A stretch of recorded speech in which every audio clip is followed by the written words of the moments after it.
partisipan edukasi di situ. Iya. Misalnya bagaimana kita harus menolak politik uang yang kemudian itu menjadi embrio konon ya, embrio dari korupsi misalnya. Itu komitmen penuh kira-kira begitu. Dia berpartisipasi secara aktif di dalam seluruh proses pilkada.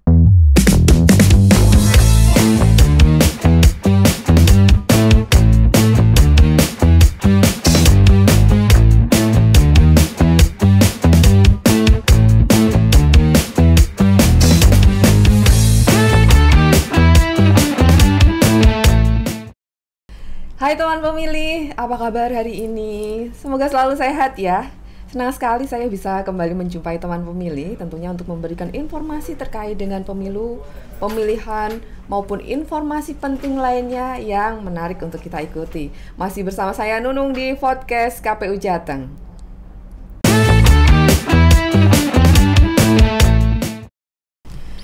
Teman pemilih, belum lama KPU Provinsi Jawa Tengah mendapatkan apresiasi kembali oleh KPU Republik Indonesia dari Indeks Partisipasi Pilkada 2024. Untuk tahu apa nih Indeks Partisipasi Pilkada dan apa aja yang menjadi variabel ataupun prosesnya bagaimana bisa KPU Jateng mendapatkan apresiasi dari KPU Republik Indonesia, sudah hadir di studio podcast KPU Jateng anggota Komisi Pemilihan Umum Provinsi Jawa Tengah, Ketua Divisi Sosdiklih Parmas, Ibu Akmalia. Ibu, apa kabar? Sehat Mbak Nui, alhamdulillah. Sebelumnya selamat ya. Oke, KPU Jateng kembali mendapatkan apresiasi untuk yang kesekian kalinya. Iya, ini tentu juga atas kerja keras dan kolaborasi tim kita semuanya ya. Tim KPU Jateng. KPU Provinsi Jawa Tengah beserta juga dengan kabupaten kota se-Jawa Tengah. Oh iya, nggak hanya KPU Jateng aja ya Bu, yang mendapatkan apresiasi. Iya, karena kemarin semua KPU kabupaten kota di Indonesia begitu ya, diberikan apresiasi juga oleh KPU RI. Meskipun ada level-levelnya begitu ya untuk indeks partisipasi pilkada ini. Nah, ini sangat menarik. Mungkin ini jadi informasi yang baru, bisa jadi ini baru loh Bu untuk teman pemilih. Nanti berharap Ibu bisa berbagi dengan teman pemilih apa itu IPP, Indeks Partisipasi Pilkada, yang tentunya kemarin menjadi award yang diserahkan oleh KPU Republik Indonesia untuk KPU Provinsi dan KPU Kabupaten Kota se-Indonesia. Iya. Jadi memang kemarin itu kita di tanggal 17 sampai tanggal 19 kita itu ada rapat koordinasi Divisi Sosdiklih Parmas Provinsi se-Indonesia bersama dengan KPU RI ya. Nah, di dalam kegiatan itu sekaligus juga diluncurkan IPP untuk pilkada, karena untuk pemilu kan sudah ya. Jadi ada dua produk ini untuk IPP pemilu sudah. Nah, kemarin diluncurkan indeks partisipasi untuk pilkada tahun 2024. Nah, pilkadanya kita kan kemarin serentak kan. Kemarin maka di launching lah IPP untuk pilkada 2024. Nah, IPP ini sendiri apa sih Bu sebenarnya? Indeks partisipasi pilkada. Jadi indeks partisipasi pilkada itu memang merupakan alat ukur empiris begitu ya, untuk melihat pergeseran dari konsepsi demokrasi elektoral, yakni berfokus pada pemungutan suara menuju demokrasi partisipatoris, yang menunjukkan keterlibatan warga negara di seluruh siklus atau di tahapan pilkada kemarin. Nah, jadi memang IPP ini kenapa kemudian keterlibatan warga negara secara menyeluruh dia di semua siklus ini penting. Ini sekaligus juga mengafirmasi teori electoral governance bahwa pengelolaan pemilu itu tidak hanya lagi menjadi domain negara saja, tapi multi aktor yang ada di situ. Jadi ada pemilih ya, ada peserta pemilu dalam hal ini pilkada ya, kemudian ada masyarakat sipil, ada media. Jadi multi aktor yang berperan di dalam pemilu itu. Nah, IPP itu kemudian memotret begitu ya, mengukur secara komprehensif, tidak lagi memaknai atau dipersempit, memaknai secara kuantitas atau angka yang ada di VTO atau voters turnout, atau pemilih yang datang ke TPS saja. Jadi tidak dimaknai hanya sempit seperti itu, tetapi dengan variabel-variabel yang diukur baik secara kualitatif maupun secara kuantitatif. Jadi pengukuran empiris begitu untuk partisipasi. Lalu mengapa ini KPU Republik Indonesia itu mungkin merasa perlu untuk melakukan pengukuran ini sih Bu sebenarnya? Jadi memang IPP ini bukan hanya sekedar instrumen pengukuran partisipasi ya, tetapi ini juga salah satu atau perwujudan akuntabilitas KPU. Akuntabilitas kinerja KPU dalam hal konteks penyelenggaraan pemilu dan pilkada ya tentunya. Ini juga dalam rangka menjaga legitimasi dan kualitas elektoral di Indonesia. Nah, kenapa kemudian ada yang namanya IPP ini? Karena dalam konteks penyelenggaraan pemilu ya, KPU itu kan tidak hanya berperan sebagai lembaga manajemen pemilu saja, tetapi kita juga menjadi agen of participatory begitu. Kita tidak hanya mengukur atau tidak hanya mengatur dari segi atau aspek jadi belibet aspek teknis saja ya. Nah, tetapi kita memiliki tanggung jawab juga bagaimana menumbuhkan keterlibatan warga dalam semua siklus pemilu yang tadi saya sampaikan ini, dalam demokrasi elektoral. Jadi keterlibatan warga itu tidak hanya kemudian dihitung atau diukur kehadiran dia di kehadiran pemilih di TPS saja pada saat pemungutan suara, tetapi di dalam semua siklus tahapan pilkada ini itu juga dihitung begitu ya, dimaknai. Jadi makanya kemudian ada bukunya ini ya, bukunya KPU kemarin yang sudah diluncurkan, IPP ya, dari angka menjadi makna. Jadi meaningful participation begitu. Jadi tidak hanya mengukur angka-angkanya saja, tetapi makna secara atau esensi demokrasinya itu lebih terlegitimasi, lebih terwujud dengan kita mengukur ini lebih kelihatan begitu kan. Jadi dari seluruh tahapan yang udah dilakukan ya Bu. Adanya buku ini kemudian diluncurkan untuk diketahui secara umum oleh masyarakat. Harapannya KPU sendiri ini apa Ibu? Dengan diluncurkannya ini sebenarnya mengapa sih KPU menganggap penting ini untuk diketahui oleh masyarakat secara umum? Ya, jadi memang ini karena tadi ukuran untuk mengukur secara empiris begitu ya, ukuran empiris dari partisipasi ini yang tadi saya sampaikan tidak dipersempit hanya memaknai voters turnout saja, tetapi dari segi variabel semua siklus tahapan variabelnya ada banyak ya yang diukur. Nah, kemudian tujuannya ya tentu kita menyediakan alat ukur partisipasi elektoral yang komprehensif. Nah, tadi makanya tidak dipersempit hanya pemilih datang aja, tetapi secara komprehensif ini untuk mengevaluasi efektivitas programnya kita. Misalnya program sosialisasi dan pendidikan pemilih. Nah, ini untuk dievaluasi kan ada alat ukurnya. Nah, ini IPP ini juga menjadi salah satu alat ukur untuk mengukur efektivitas, mengevaluasi ya efektivitas program-program kita.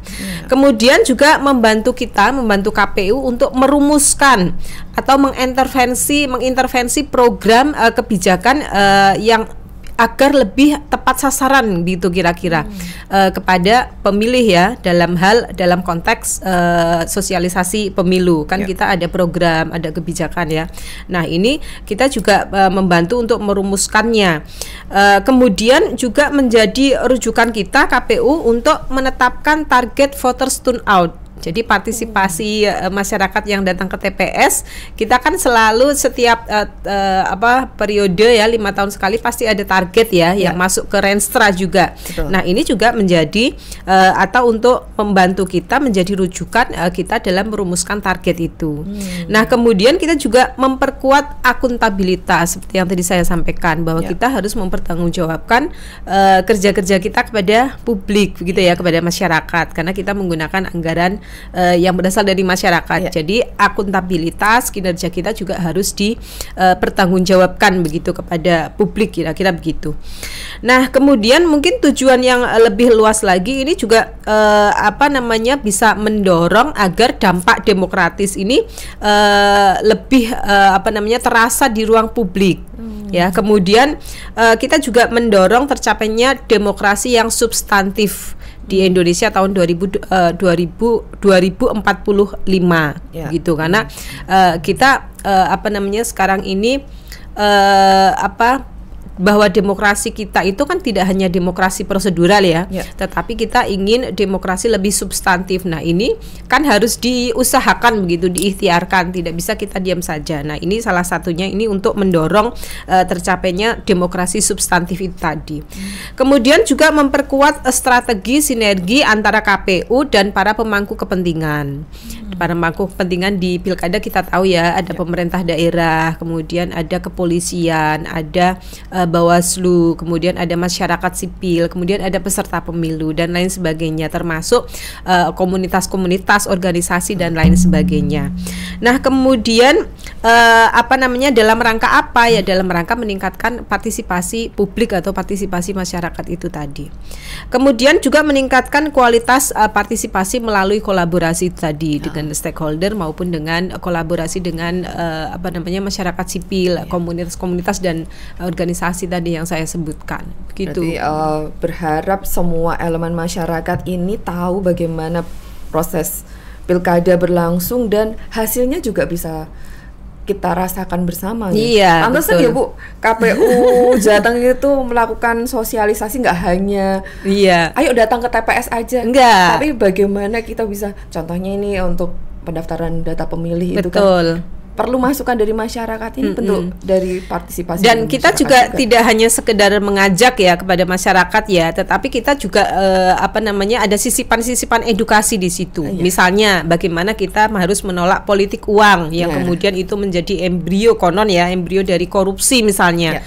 Kemudian kita mengajak juga masyarakat agar tidak mudah terprovokasi dengan isu-isu yang berseliweran di media sosial misalnya.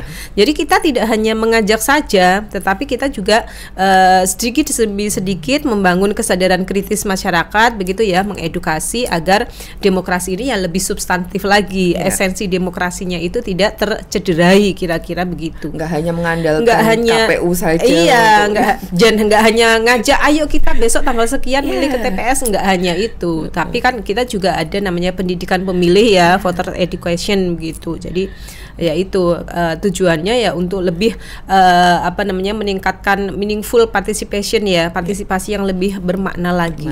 Nggak hanya secara angka saja. Kalau dilihat dari skor yang ditetapkan oleh KPU RI, 79,10 ya Bu dari data saya. Iya. Di Jateng memperoleh skor segitu, 79,10. Iya.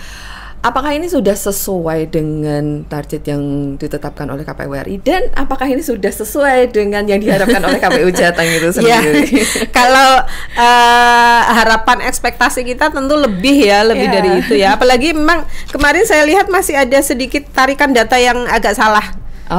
Jadi harusnya di VTO kita tuh ada 70,04 ya. Di sini tertulis 69, sekian. Jadi kalau kita hitung mestinya kita di angka 80 nih. Meskipun mungkin masih tetap nomor 2 ya, karena 4 provinsi kemarin yang mendapatkan penghargaan untuk kategori partisipatori ya. Nah, jadi mungkin saya jelaskan. Tadi saya sampaikan bahwa IPP ini tidak hanya dimaknai secara sempit dengan kehadiran pemilih di TPS saja, voters turn out, tetapi juga ada variabel-variabel partisipasi masyarakat di semua siklus elektoral ya, semua siklus pemilu atau semua siklus pilkada ya, tahapan begitu. Nah, apa saja variabel yang kemudian diukur secara kuantitatif dan kualitatif? Ada registrasi pemilih atau pemutakhiran data pemilih. Itu kita kita sediakan eviden-evidennya untuk kemudian diukur oleh tim pakar dari IPP ini. Kemudian ada lagi variabel pencalonan. Jadi ada 5 variabel ya. Variabel registrasi pemilih, ya, kemudian variabel pencalonan, kemudian variabel kampanye. Kemudian variabel sosdiklih Parmas, sosialisasi pendidikan pemilih, dan variabel VTO, voters turnout. Nah, di dalam variabel-variabel itu banyak sekali parameternya yang harus dipenuhi evidennya untuk diukur, kemudian menjadikan nilai segitu, itu loh maksudnya. Kita dapat nilai 79,10 itu tadi ya. Nah, itu mengukurnya dari mana ya? Dari variabel-variabel itu. Dari variabel registrasi pemilih misalnya kita mendapatkan skor berapa gitu. Nah, kita skor tertinggi juga ada di variabel Sosdikli Parmas. Itu pun tertinggi se-Indonesia. Kita mendapatkan skor 90, 90. Ya, tertinggi. Iya, kita Bu. tertinggi di Indonesia. Memang variabel kita tertingginya ada di Sosdikli Parmas. Ya, nah, ini tentu kerja keras Ibu nih. ya. Ini atas kerja keras tim Parmas dan juga KPU Jateng lah ya tentunya. Nggak mungkin kita bekerja sendiri. Kita kolaborasi semua pihak, termasuk juga tadi kita berkolaborasi dengan masyarakat sipil ya, kemudian dengan stakeholder juga. Jadi di variabel ini kita mendapatkan nilai yang alhamdulillah lumayan lah, hampir nyaris sempurna lah ya begitu. Meskipun masih belum sesuai dengan nah kemudian tadi dari variabel-variabel itu ya, kemudian skala pengukurannya ini menggunakan 3 klasifikasi oleh RI yang tadi ya, kategorisasinya atau atau klasifikasinya ya. Yang pertama itu partisipatory, kemudian di bawahnya partisipatory ada engagement. Kemudian yang terakhir itu ada involvement. Nah, di datanya KPU RI yang masuk ke dalam kategori partisipasi ya, partisipatori, maaf. Untuk provinsi ini hanya ada 4 provinsi saja. 4 provinsi termasuk Jateng. Ya, termasuk Jateng. Jadi yang pertama itu Jawa Timur, kemudian kita yang kedua Jawa Tengah, kemudian yang ketiga itu Sulawesi Utara, kemudian yang keempat itu Sulawesi Tengah. Sulawesi Selatan. Sulawesi Selatan. Jadi 4 provinsi itu yang masuk di dalam kategori partisipatori. Jadi totalnya ada berapa persen ya? Sekitar 8 atau 10% lah ya dari semua provinsi di Indonesia ya. Nah, kemudian ada 31 provinsi itu yang kategori engagement. Ini naik alhamdulillah Mbak dari IPP Pemilu, karena IPP Pemilu itu masih rata-rata di involvement. Iya, jadi sudah naik ke engagement nih, ke level yang kedua kan. Nah, baru yang 2 provinsi itu ada masih di involvement. Ini untuk provinsi ya. Nah, untuk kabupaten kotanya sendiri, kalau di Jawa Tengah kita ada 2 kabupaten kota yang masuk partisipatori, yaitu Kabupaten Boyolali dan Kabupaten Karanganyar. Nah, selebihnya jadi 35 dikurangi 2, 33 ya. 33 kabupaten kota di Jawa Tengah ini sudah naik tuh, dari dulu yang masih ada involvement, sekarang semuanya ada di engagement. Jadi di level yang kedua. Ya itu untuk Jawa Tengah, konteks Jawa Tengah. Kalau untuk konteks RI ya, ada 24 kabupaten kota yang masuk partisipatori atau 4,7%. Kemudian ada 446 kabupaten kota yang masuk engagement. Ini juga luar biasa naik ya, yang tadinya banyak di involvement daripada IPP Pemilu, ini sudah naik ke engagement sebanyak 87%, 87,8%. Kemudian 38 kabupaten kota ini baru yang masuk dalam kategori level bawah ya, involvement gitu. Nah, apa sih sebenarnya tadi ada ada partisipatori, kemudian ada engagement, kemudian ada involvement. Tiga kategori tadi.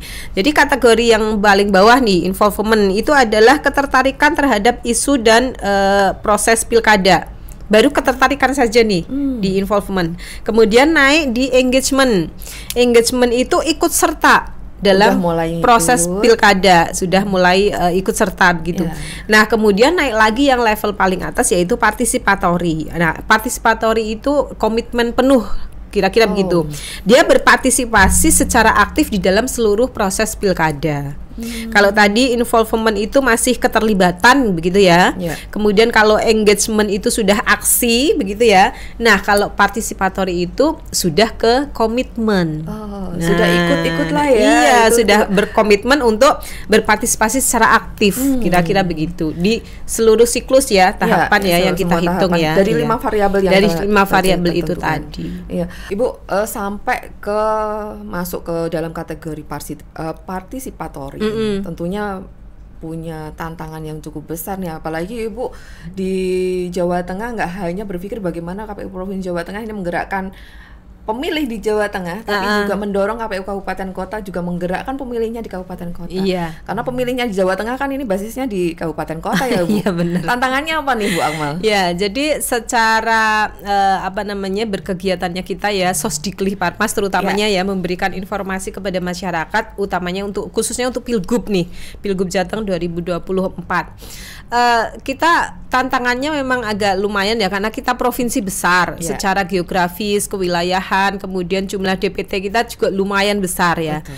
Dari segi geografis saja kita ada pantai ya, pantai utara dan di selatan ada semuanya. Kemudian pegunungan ada, pulau pun ada ya. Pulau ada di Nusa Kambangan, kemudian ada di Karimun Jawa. Nah, itu juga menjadi tantangan tersendiri, terutama Nusa Kambangan ini tantangan tersendiri juga. Betul. Ini ya bagi kita ya. Kemudian di pegunungan juga menjadi tantangan tersendiri. Kita banyak wilayah-wilayah ekstrim ya, pegunungan yang berapa MDPL misalnya begitu, dan itu jalannya masih lumayan ekstrim. Dan itu ternyata di sana juga masih ada pemilih. Iya, dan itu tantangan juga bagi kita. Kemudian tantangan jumlah DPT-nya kita. Jumlah DPT-nya kita 28 juta lebih. Ini juga tantangan bagaimana kita menjangkau semua DPT kan mungkin sepertinya mustahil ya kalau di 28 juta, dan itu semuanya nggak semua ada di Jawa Tengah dalam waktu itu kan. Bisa jadi mereka masih di luar kota yang kemudian nanti pulang saat pemilihan atau pemungutan suara. Betul. Misalnya begitu. Kemudian tantangan wilayah kita dari segi jumlah ada 35 kabupaten kota ya. Kemudian meskipun kita juga sebenarnya punya kepanjangan tangan sampai dengan yang grassroots begitu ya, terdekat dengan masyarakat, ada KPPS. Tetapi mereka juga masa kerjanya terbatas. Betul. Kemudian pekerjaannya juga luar biasa lumayan banyak. Jadi tantangan kita untuk memberikan informasi kepemiluan atau pilkada ke masyarakat itu, tetapi itu menjadi challenge bagi kita tersendiri, menjadi keasikan kita tersendiri. Bagaimana kita pernah ingat ya, kita mendekati di masyarakat adat waktu itu, suku Samin ya. Nah, itu juga menjadi tantangan kita, bagaimana kita masuk ke budayanya mereka, kita ajak kolaborasi untuk memberikan informasi begitu kepada masyarakat. Tapi lagi-lagi kita tidak hanya memberikan informasi, tapi kita juga sedikit mengedukasi kan kepada mereka. Nah, itu menjadi tantangan tersendiri bagi kita. Kemudian dalam konteks pengisian IPP ini ya, dalam pengukuran ini, IPP ini kan nggak lahir begitu saja, ada proses di dalamnya kan. Nah, proses di dalamnya salah satunya dengan kita memberikan eviden-eviden untuk pengukuran itu.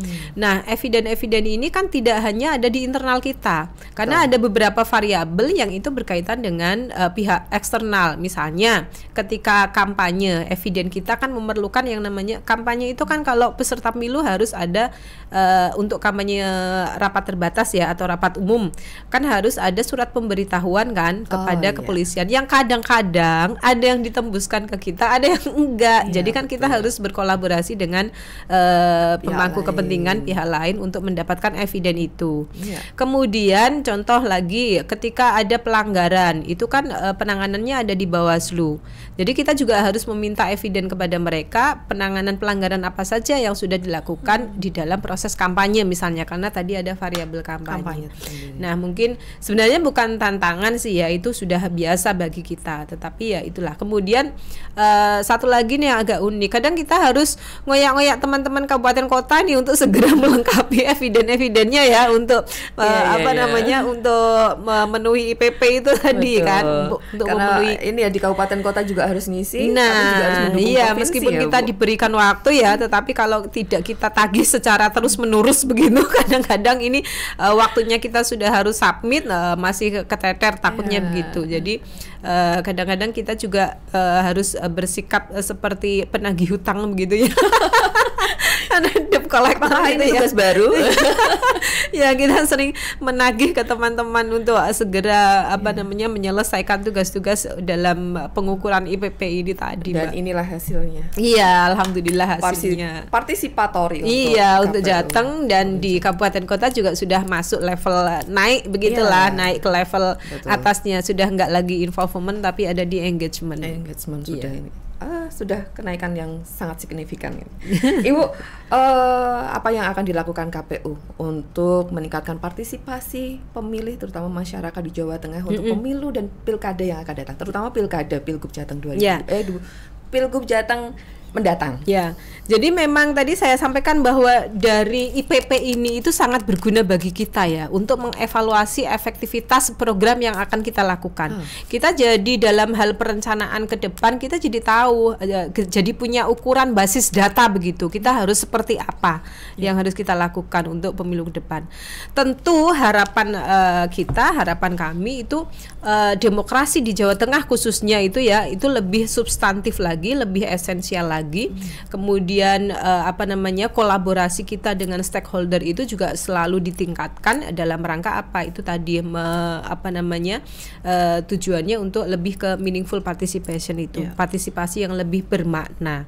Nah, partisipasi yang lebih bermakna ini tentu juga bertujuan untuk memperkuat kualitas demokrasi kita, memperkuat pemilu dan pilkada kita ke depan gitu, Mbak.